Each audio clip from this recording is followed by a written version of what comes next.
صباح الخير. خلونا النهارده نتكلم على اداره المشروعات.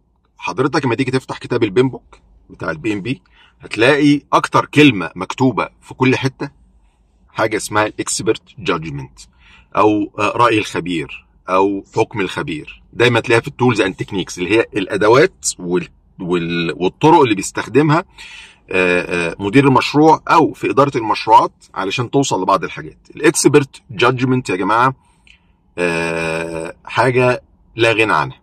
انت كمدير مشروع لا تفترض ان انت عندك كل الاجابات.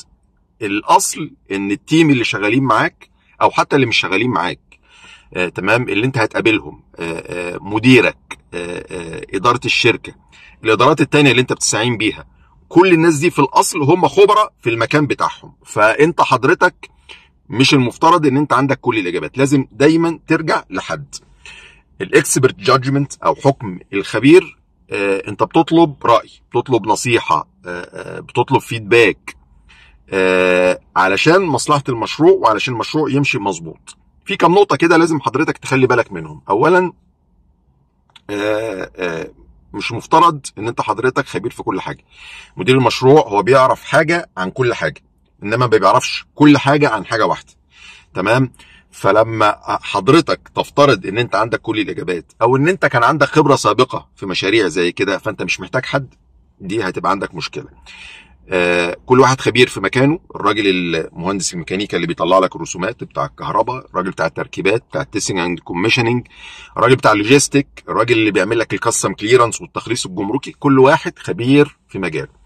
النقطة الثانية الرأي اللي انت بتاخده او النصيحة هي بتبقى حاجات فنية او ادارية، حتى حاجات ادارية. انت ممكن تاخد نصيحة ادارية، ممكن تروح مثلا لزميلك اللي اتعامل مع العميل ده معاه قبل كده في مشروع تاني تقول له ايه افضل طريقة ان انا اتعامل مع العميل ده، مع الاستشاري دوت، مع المقاول دوت.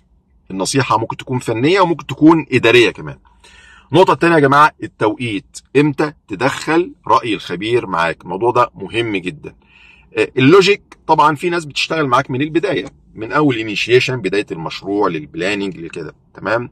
انما في ناس بتتنسي ودي بتبقى مشكلة كبيرة جدا. اللي هم زي ايه مثلا؟ الراجل اللي بيعمل تيستنج وكوميشننج، بيعمل الاختبارات في نهاية المشروع، ده راجل خبير، ده راجل اشتغل بايده، ده راجل اقدر واحد يقول لك مثلا البروسيس اللي انت شغال فيها دي فيها بعض المشاكل، دخله معاك بدري، خد رايه من بدري عشان ما يبقاش عندك مشكله. مثلا بتصنع، ودي حصلت لنا يعني، كنا بنصنع حاجه حديديه ما، تقريبا خزان تقريبا، وبعد ما صنعناه في اثناء النقل اكتشفنا ان هو مش هيعدي تحت كوبري من بعض في كوبري معين كده. شركه الشحن قالت لا ده مش هيعدي، ده لازم تقص الرجول مثلا بتاعه الخزان دوت.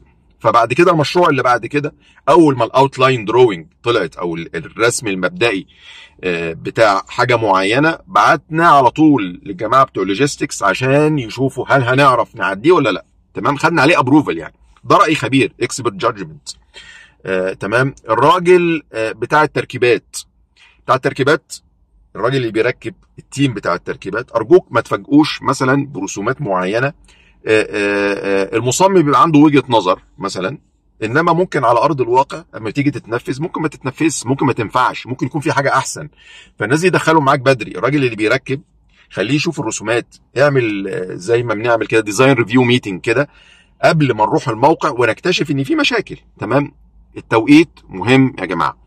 طيب في نقطه مهمه جدا، الناس ديت اللي بتديك اراء هم ناس خبراء، والاصل ان احنا بنثق في ارائهم، بس ده مش معنى ذلك ان انت تاخد ارائهم زي ما هي از تز كده وتحطها، لا، لازم تتناقش.